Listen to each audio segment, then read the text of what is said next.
कधी असा विचार मनात आलाय का की विमा पोर्टलवरच्या एका साध्या बटनावर क्लिक केल्यावर नक्की काय घडतं? म्हणजे वरून पाहिलं तर ते अगदीच सोपं वाटतं, पण खरं तर पडद्यामागे एक संपूर्ण जग कामाला लागलेलं असतं. आज आपण त्याच जगाचा शोध घेणार आहोत. द प्रोड्युसर एंगेज सारखी जी आधुनिक साधनं आहेत, जी विमा एजंट वापरतात, ती खरं तर खूप गुंतागुंतीची कामं अगदी सोपी करून टाकतात.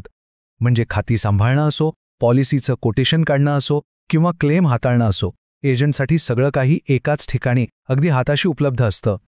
चला, आता एका अगदी सामान्य गोष्टीवर लक्ष देऊया. समजा एक एजंट लॉग इन करतो.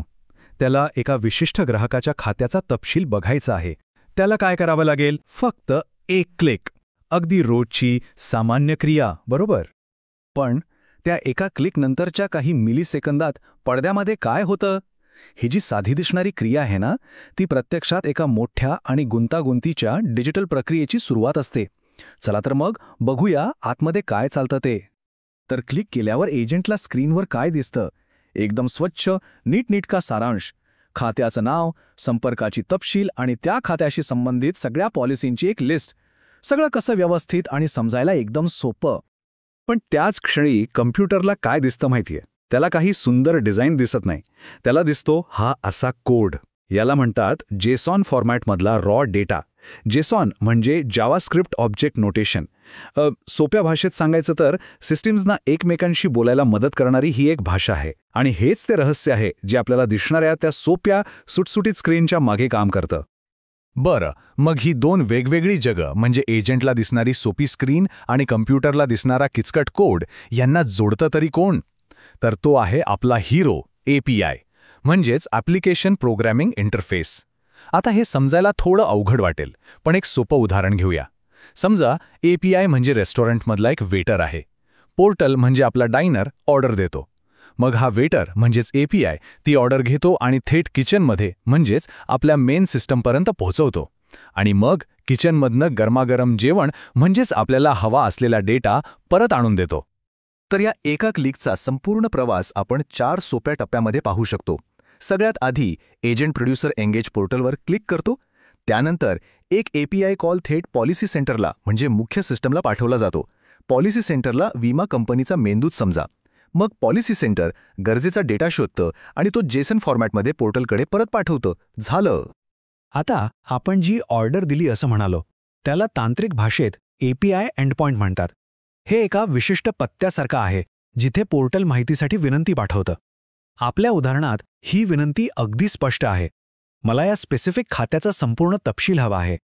चला, या API कॉलमध्ये अजून थोडं खोलवर जाऊया. एंड पॉइंट आहे gateway/account/get account details.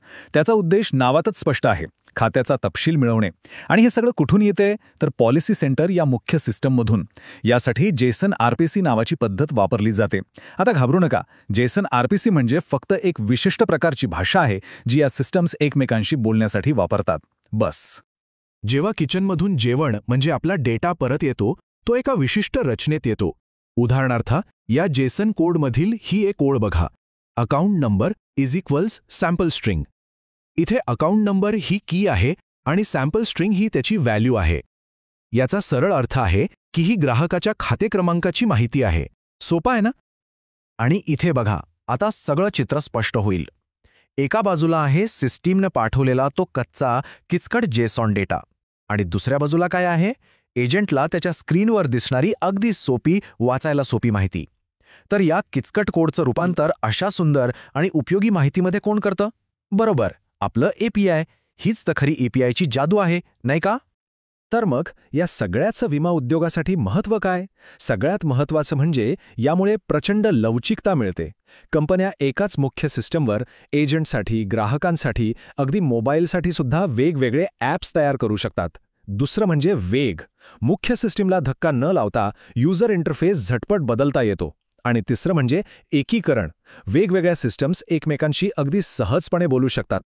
शेवटी महत्त्वाचा मुद्दा हाच आहे की एक साधा क्लिक वापरकर्त्याच्या सोप्या जगाला आणि सिस्टीमच्या गुंतागुंतीच्या जगाला किती सहजपणे जोडतो. हे खरंच तंत्रज्ञानाचं एक उत्तम उदाहरण आहे जे आपल्यासाठी पडद्यामागे काम करतं. आणि यावरून एक विचार नक्कीच मनात येतो की जर एक क्लिक हे सगळं करू शकतो तर भविष्यात अशाच क्लिष्ट सिस्टीम्सवर आधारित आणखी कोणते नवनवीन आणि आश्चर्यकारक डिजिटल अनुभव आपली वाट बघत असतील. शक्यता तर अमर्याद आहे.